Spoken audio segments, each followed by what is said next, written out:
ካብዝ መደበሩ ስቱዲዮና ሰላምታና ይብጻሕኩም ዝኸበርኩም ተዓዘብትና ከመይ ተምሲዩ ንሎሚ ምሸት ዝተዳለወ ዜና ውሽጢ ሃገርን ወፃእን ሒዝና ኣብ ሰዓትና ተረኺብና ኣለና ኣቕራብ ዜና ሳምሶን ሃይሌ ቀንዲ ነጥብታት ዜና እስዕብ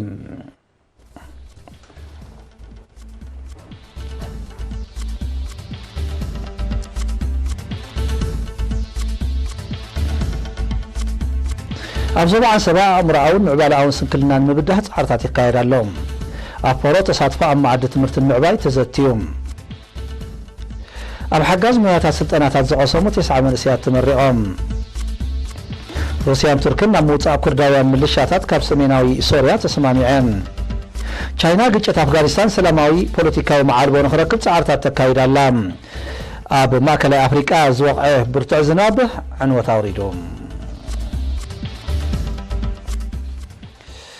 ኣብ ኣእምሮኣውን ምዕባላውን ስንክልና ጸንሐ ኣፍልጦ ሕብረተሰብ ክብ ምባል ግዳያት ጉቡእ ክንክንን ናብዮትን ረኺቦም ምስ ሕብረተሰብ ዝዋስእሉ ዕድላትን ምፍጣር ዝዓለመ ጎስጓሳት ክካየድ ጸኒሑ እዮም ኣብ ዞባ ዓሰባ ንዝተኻየደ ንጥፈታትን ጽልኡን ብዝምልከት ወኪል ኤሪና ተስፋ ሚካኤል ገብረየስን ዘዳለወ ትሕዝቶ ኣዝየ ብርሃነ ከተቕርበያ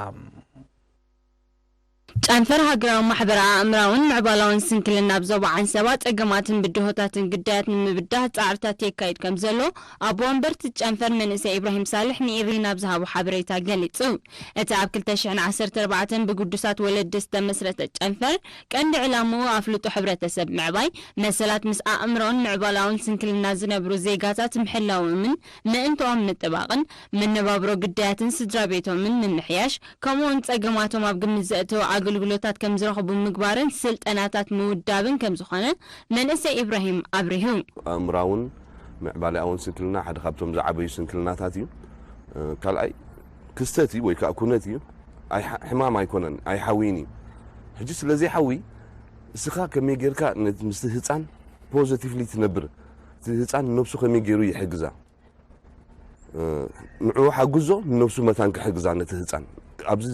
ዝተመርኮሰ ናይ ስልጠና ኣገባብ ኣለና ኦቲዝም ዳውን ሲንድሮም ናይ ሓንጎል መልመስትን ካልእን ዘጠቓልል ኣእምራውን ምዕባላውን ስንክልና ከመሓየሽን ክምዕብልን ዝኽእል ብምዃኑ ወለዲ ካብ ስነ ፍልጠታዊ ባይታ ዘይብሉ እምነት ነፃ ኮይኖም ነቲ ኩነታት ንቕበልዎን ኣስተምህሮታትን ስልጠናታትን ከም ዝውደብ ኣፍሊጡ ስድራ ቤት ግዳያት ነብሶም ብዝኽእሉሉ መዳይ ምጥያስ ካብ ቀንዲ መደባት ማሕበር ምዃኑ ዝገለጸ መንእሰይ ኢብራሂም ከም ፈተነን 11 ስድራ ቤታት ናይ ምጥያስ መደብ ከም እተጻፈፈ ሓቢሩ ወለዲ ከምዚ ዓይነት ቆልዑ ዘለዎም ሓደ ካብ መርገም ካብ ሕማቕ ፋል ካብ ናይ እግዚኣብሔር ክሳይ ዝተፈላለየ ማሪታዊ እምነት ስለ ዝነበረ ነቶም ቆልዑ ኣብ ደገ ውፂኻ እዚኦም ኣባላት እዮም ገለ ክትብል ኣብቲ መጀመርያ የሸግር ነይሩ ምክንያቱ ናብ ዞባ ዓሰባ መሰራርትኡ ክንረኽብና ብጣዕሚ ብውሕድ ቁፅሪ ትሕቲ 20 ዘይኮኑ ወለዲ እዮም ነቲ ማሕበር ጀሚሮም ግን ኣብዚ ግዜ እዚ ልዕሊ 300 ኣባላት ኣለውና ማሕበር ዝገብሮ ዘሎ ጎስጓስ ሓደ ካልኣይ ስልጠና ምስ ከመይ ጌርካ ኣተላለያ ቆልዑ ሳልሳይ ዝተፈላለየ ሓገዛት ብምግባር ካውንስሊንግ ብምግባር ነቲ ሰብ ኣብቲ ማሕበር ዝያዳ ከም ዝመጽእ ይገብር ኣሎ ማለት እዩ ኣብ ሆስፒታል ከረን ሓኪም ስነ ኣእምሮ ዶክተር ሳልሕ ዑስማን በወገኑ ኣእምራውን ምዕባላውን ስንክልና መበገሲኡ ብልክዕ ዘይፍለጥን ንማንም ከጋጥም ዝኽእልን ጥዕናዊ ክስተት ምዃኑ ብምግላጽ ኣብ እዋን ጥንሲ ከምኡውን ቅድምን ድሕርን ሕርሲ ዕቱብ ምክትታል ከም ዘድሊ ኣፍሊጡ ኣብ ቅድሚ ሕርሲ እንተደኣይልና እቲ ኣደ ግቡእ ኣመጋግባ ወይ ዝተመጣጠነ መግቢ ዘይትምገብ ተደኣ ኮይና እዚ ሓደ ጠንቂ ክኸውን ይኽእል ከምኡውን ብሓኪም ዘይተኣዘዘ መድሃኒታት ምስ ዝኸውን እውን እዚ እውን ካልእ ጠንቂ ኣብ ቅድሚ ሕርሲ ወይ ኣብ ግዜ ጥንሲ ክኸውን ይኽእል ማለት እዩ ኣብቲኣ ግዜ ሕርሲ ዝበልናዮ ከዓ መብዛሕትኡ ግዜ ብሰንኪ ዋሕዲ ኦክሲጂን ኣብ ቆልዓ ዝፍጠር ማለት እዩ ዋሕዲ ኦክሲጂን ኣብ ቆልዓ ከዓ መዓስ ይፍጠር እንተደኣ እቲ ሕርሲ ዕጉት ሕርሲ ኮይኑ ወይ ድማ እቲ ጎሎ እንተደኣ ፀይቡ ወይ ድማ ካልእ እቲ ቆልዓ እንተደኣ ዝኾነ ናይ ምስ ሕፅረት ምስትንፋስ ኣጋጢምዎ ኣብ ውሽጢ ከሎ እዚ ኩለን እዚአን ዝበልናየን ኣብ ገዛየን ዝኾና ኣብ ሕክምና እንተደኣ ኮይኑ እዚ ቀልጢፎም ሪኦም ኣብቲ ካልእ ስቴፕ ስለ ዝሰግሩ ኣብ ሕክምና ክመፃ ኣለዎን ማለት እዩ ብሓፂሩ እዚኣ እቲ ሳልሳይ ኣብ ድሕሪ ሕርሲ ማለት እዩ ድሕሪ ሕርሲ እቲ ቀዳመይቲ መውዳቕቲ እንተደኣ ኣጋጢሙ ካልእ እውን መድሃኒታት ወይ ዝኾነ መርዛም ነገራት ካብ ዓቐኑ ለላዕሊ ዝወስድ ተቆልዓ ነቲ ስንክልና ምቕባል ንምብድሁ ዝሕገዝ ምዃኑ ዝሓበረ ዶክተር ሳልሕ ንግዳያት ኣብ ገዛ ምዕፃው ዝገደደ ሳዕቤን ስለ ዘለዎ ክውገድ ብንዝኽኻር ኣብ መኣዲ ትምህርቲ ከም ዝሳተፉን ኣብ ማሕበራዊ ህይወት ከም ዝዋስኡን ምግባር ኣብ ዘምፅኡ እወታዊ ለውጢ ዓቢ ደገፍ ከም ዘለዎ ገሊጹ ቆልዓ መጀመርታ እንተዳ ኣብ ገዛ ዓቢጥናስ ድሕሪት ይምለስ ኣሎ ባዕልና ንቐትለለና ማለት ወይ ባዕልና ድሕሪት ንመልሰለና ማለት ንኣብነት ግደፈ ቆልዓ ዝሓበመ ቆልዓ ወላ ጥዑይ ሰብ ኣብ ገዛ ጥራይ ዕፅዎ እንታይ ይትኸውን ካልእ ሓሳባት መፅእ ክነብር ኣይክእልን ሕጂ ንኣብነት ኣካላዊ ንብል ንሕና ኣእምራዊ ንብል ማሕበራዊ እዚኣ ማሕበራዊ ትብል 25 ሚእታዊት ካብቲ ናይ ጥዕና ትጎድለላ ማለት እዩ 25 ሚእታዊት ሰብ ዝጥዑይ ኣይኮነን ንብላልና ከምዚ እንተዳ ኮይኑ ቆልዓ እንደገና ከማዕብሎ ኣብ ከባቢኡ ከማዕብሎ ዝነበሮ ዝኾነ ምዕባለታት ኣይረክብን ሕጂ ምስ ሰብ ኣይሕወስን ካልእ ዝኾነ ንሰብ እውን ክጎድእ ይኽእል እዩ ከይትረድኦ ማለት እዩ ከምኡ ስለ ዝኾነ ኣብ ገዛ ምዕባጥ ክህሉ የብሉን ክወፅእ ኣሎ ኣብ ከተማ ከረን ንግዳያት ኣእምራውን ምዕባላውን ስንክልና ኣገልግሎት እትህብ ሓንቲ ቤት ትምህርቲ ኣላ 155 ደቂ ኣንስትዮ ዝርከቦም 369 ኣባላት ዘለዎም ጨንፈር ሃገራዊ ማሕበር ኣእምራውን ምዕባላውን ስንክልና ብዞባ ዓሰባ ኣብ ከተማ ከረን ቤት ጽሕፈት ኣብ ንኡስ ዞባታት ዓዲ ተክለይዛን ሓመልማሎ ሓጋዝን ዒላ በርዕድን ድማ ወከልቲ ኣለዎ ኣብ ንዞባ ፈሮ ተሳትፎ ተምሃሮ ኣብ መዳይ ትምህርቲ ከም ንምባል ንጥፋ በርክቶ መላእ ሕብረተሰብ ብሓፈሻ ወለዲ ድማ ብቐንዱ ክዓዝዝ ኣብ ማሕዳር ናይቲ ንኡስ ዞባ ኣቶ ዑስማን ዓረፋ ምስ ህዝቢ ኣብ ዘካየዶ ኣኼባ ኣዘኻኺሮም ኣብቲ ንኡስ ዞባ ብሓፈሻ ኣብ ጎቦታት ኣብ ዝተደኮነ ዓድታት ድማ ብፍላይ ተሳትፎ ኣብ ማኣዲ ትምህርቲ ከምቲ ዝድለ ከም ዘይኮነ ተሳትፎ ደቂ ኣንስትዮ እውን ኣዝዩ ትሑት ምዃኑ ዝሓበረ ኣቶ ዑስማን ገስጋስ ትምህርቲ ንምሕያል ኣብ ዝካየዱ ህድ ፃዕሪ ተሳታፍነት ሕብረተሰብ ክዓዝዝ ተላብዮም ኣብ ዝበዝሐ ክፋል ናይቲ ንኡስ ዞባ መሰረታዊ ኣገልግሎታት ትምህርቲ ጥዕና መጓዓዝያን መራኸቢታትን ተዋዲዱ ከም ዘሎ እዚ ድማ ኣብ ምዕባለ መነባብሮ ዜጋታት ርኡይ ለውጢ ከም ዘምፅአ ዝሓበረ ኣቶ ዑስማን ኣብ ምሕዱግ ከባቢታት ዝርከባ ዓድታት ተጠቀምቲ ንክኾና ማእከላይ ቦታ ዝድኮናሉ ባይታ ምጥጣሕ ኣገዳሲ ከም ዝኾነ ገሊፆም ኣቶ ዑስማን ኣብ መወዳእታ ዝበዝሕ ክፋል ተኸባቢ ዓሳብ ብምዃኑ ምስ ምህጣር ክራማት ተርእዮ ናይቲ ሕማም ንምግታእ ከም ዝሰረቱ ከባቢያዊ ፅሬት ከዘውትሩ ፀዊዖም ተሳተፍቲ ብወገኖም ገስጋስ ትምህርትን ምድንፋዕ ዘለዎም ድልውነት ድሕሪ ምርግጋፅ ጠንቂ ትሑት ተሳታፍነት ኣብ ማኣዲ ትምህርቲ ንምልላይ ፁፂ ምፅናዕቲ ክካየድ ኣገልግሎት ማእከላይን ካልኣይን ደረጃታት ክሳብ ርሑቕ ከባቢታት ክባፅሕ ዝብልን ካልእን ርእቶታትን ለቦታትን ኣቕሪቦም ኣብ ንኡስ ዞባ ፈሮ ካብ መዋእለ ህፃናት ክሳብ ካልኣይ ደረጃ ዝተዘርግሐ 36 ትካላት ትምህርቲ ይርከባ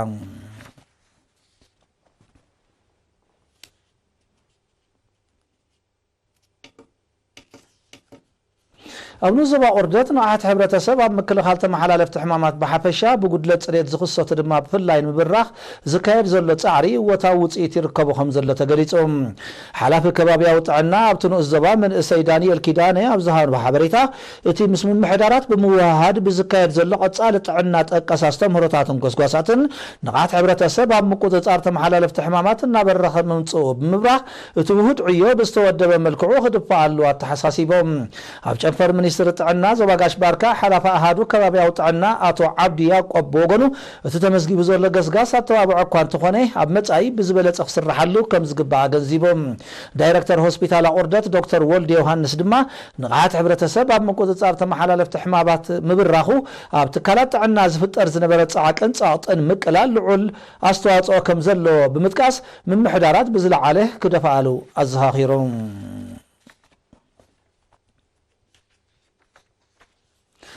ኣብ ንኡስ ዞባ ሓጋዝ ንሰለስተ ዋርሕ ብግብርን ክልስ ሓሳብን ዝተሰነየ ሞያዊ ስልጠናታት ክቆስሙ ዝፀንሑ 90 መንእሰያት ተመሪቖም እቶም 52 ደቂ ኣንስትዮ ዝርከብኦም መንእሰያት ተምሃሮ 27 ብቐዳማይ ረድኤት 8 ብቴክኖሎጂ ሓበሬታ 55 ድማ ብፖለቲካዊ ትምህርቲ እዮም ሰልጢኖም ወለዲ ተመረቕትን ኣሰልጠንትን ብወገኖም ሞያዊ ዓቕሚ መንእሰያትን ምሕያል ንዝሰላሰል ዘሎ መደባት ብምምስጋን ቀጻልነት ክህልዎም በብደረጅኡ ዝዓቢ ክኸውን ተላብዮም ኣብ መወዳእታ ሰልጠንቲ ወረቐት ምስክር ተቐቢሎም نبرت حوس ختما شامبوكون من محدار كباب بشوكان نب حوس ختما شامبوكون بشوكان زئتو بخراماس تبلاشو صرغيا بوفرات صقينام اتياب تخباب مزركبو ابالات حيلتات مكل خالن سرحتنياتات منغستن بمواهاد استخايده ماتتاو سراح اكال نايتي اب كلن من محدارات كباب سلاسل زلو ماتتاو نطفتات كم زخونه استقاسه محدار نو زبا شامبوكو اتخحساي اسرات حزبي اب كبابي زل صقمات مقلال زوسدو تبغساتات بزحيل اودادبا قصل مخان الرغاغيصوم محدار من محدار كباب بشوكا اتو تصفا هيوت برهه اتي كابشان بقون ابو شوكا زات مسمر نمصغار استغبر وفرا 17 7 ناي صعنت مكاينن كمتساتفلو بمتقاس عامم واهيدم قصلو مخانم غليصوم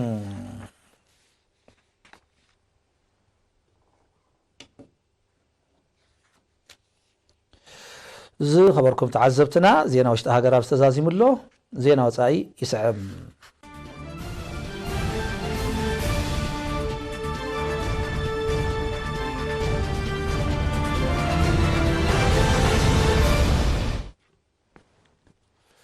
روسيان تركنا موصا كرداويان ملشاتات كاب سميناو سوريا بسممع بصيحان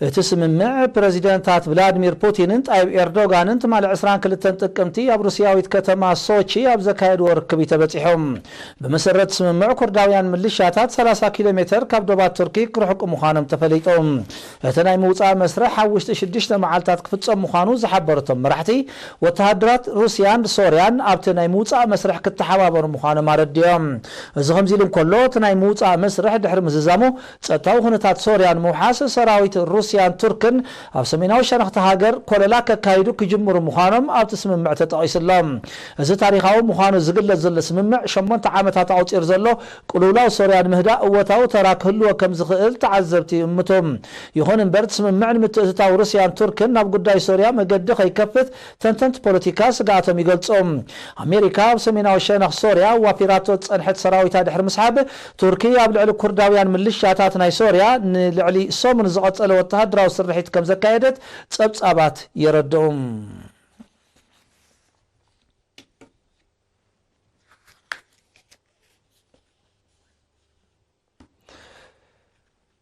መንግስት ቻይና ግጭት አፍጋኒስታን ሰላማዊ ፖለቲካው ማዓልቦ ንኽረክብ ዝዓለመ ዘተ ተጻረርቱ ወገናት ሃገር ንምእንጋድ መደብ ከም ዘለዎ ፍሊጦም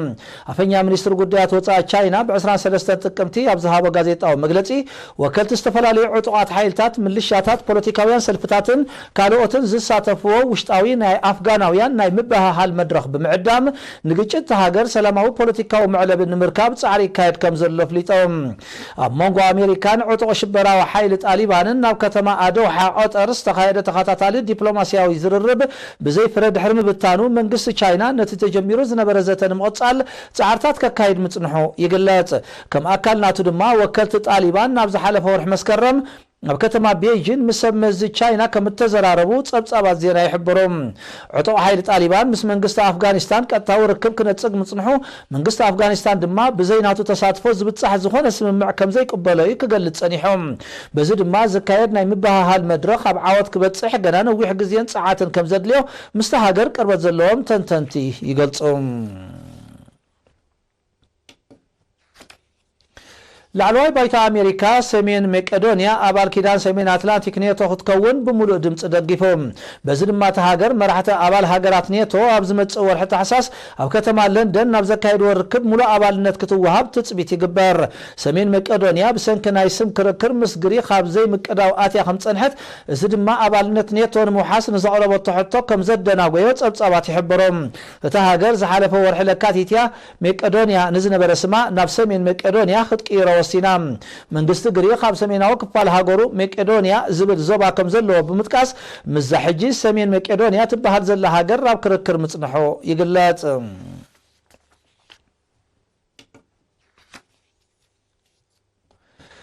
ኣብ ሪፐብሊክ ማዕከላዊ አፍሪካ ንመዓልታት ዝወቕዐ ብርቱዕ ዝናብ ብዘሰዓቡ ሓደጋታት ዕለቕለቕ ጋሻዊ ሕጅን ምህማም መሬትን ከቢድ ተባሂሉ ዝተገጸን ዋታውን አካባቢያውን ዕንወት ከም ዝወረደ ሰመዝት ሃገር ሓቢሮም برئيس كتما بانغوي زحلف قندي فلق مليء بمفساسو بالصعب حدق علقلق بوحد شدشت شحاباي تخمزع نوي زق على حزلهم اتحدقه لبدا ما يولد حمامات كي يسعب سقات فتير اللهم ابز حلف معالتات زوق برتع زناب باب زي وقته بمخساتو نبرت خقاطم نزغي الحدقاتات قدم مدلاوات بزي مقبارهم اتز ورد خساراتات كم زايد يوم تصبصابات زنصروم بزي كازت حدقه نتب تخاتاتاري قچت حد تخاسيتو زلو محبره قطباو صقمات اب إسوا كم زلو اتم تصبصابات وسيخم حبيرم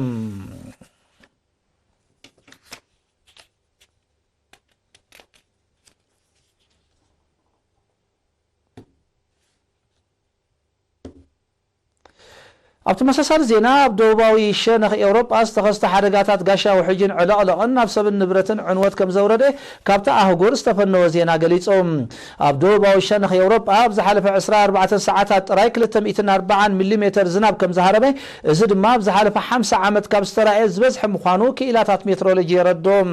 ብመሰረት ሓበሬታ ሓያሎ ኣፍላግ እስጳኛ ኢጣልያን ፈረንሳን መሊኦም ብምፍሳሶም ኣብ ሰብን ንብረትን ጉድኣት ከም ዝወረደ ተቓሊሖም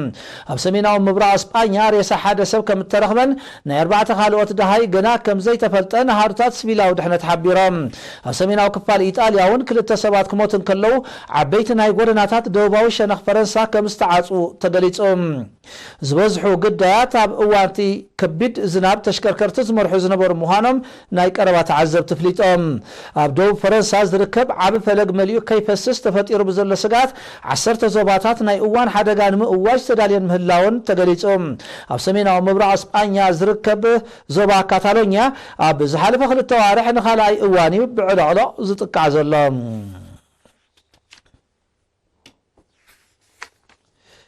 اب موداتا ازاناي زينا اب هندي حد تكال مدلاو شوكولاته بدرجه عالم زخبره شوكولاته خدالو بمخالو ابت مداي اقدمو نستتحزه كبر وسن سيروم واغانايتي بعينتو فلي مخانو زغل زل شوكولاته نخيلو 6221 دولار كم زخونه زقال حزلهم اتي شوكولاته ب 22 تقمتي اب كتما مومباي نمشط اخم زوردن بحيال وغنات ادناوت كم زرخبن تفليطوم اب 2010 تخلتن اب دنمارك زخبره تباهيلو استدالو شوكولاته نخيلو 250 دولار كم تشط يحبر